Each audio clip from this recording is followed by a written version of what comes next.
नमस्कार मित्रांनो, स्वागत आहे तुमचं आताच्या ब्रेकिंग न्यूजमध्ये।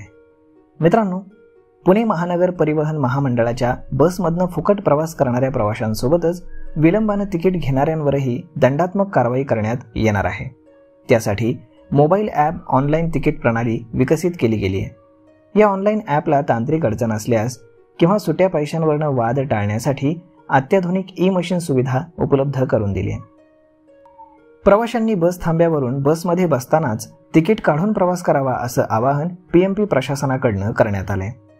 शहराच्या सार्वजनिक वाहतूक व्यवस्थेतील जीवनवाहिनी असलेल्या पीएमपीला पुणेकरांचा मोठा प्रतिसाद असतानाही 2024-25 या आर्थिक वर्षामध्ये संचलन तूट ही 766 कोटीपर्यंत पोहोचलेली आहे।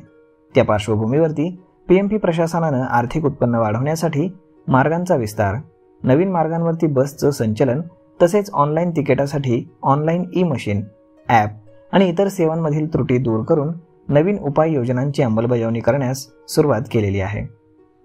प्रवाशांनी बसलेल्या थांब्यावरूनच त्वरित तिकीट घेणं अनिवार्य करण्यात आलं असून ऑनलाईन तिकीट घेताना नेटवर्कमुळे तिकीट वितरित होण्यास विलंब होत असल्यास वाहकाकडनं ई-मशीनद्वारे रोखीनं तिकीट घ्यावं। जे प्रवासी तिकीट वेळेत घेणार नाहीत त्यांच्यावर देखील दंडात्मक कारवाई करण्यात येणार आहे, असा इशारा यावेळी देण्यात आला आहे।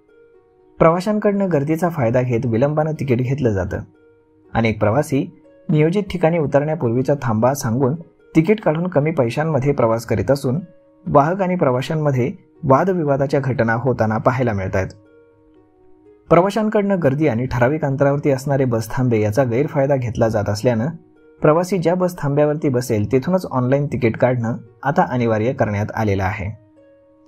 तर मग मित्रांनो, अशा पद्धतीनं जर आता तुम्ही उशिरा तिकीट घेतलं आणि तसं जर तुम्ही सापडलात तर याचा भुर्दंड देखील आता तुम्हाला भरावा लागणार आहे।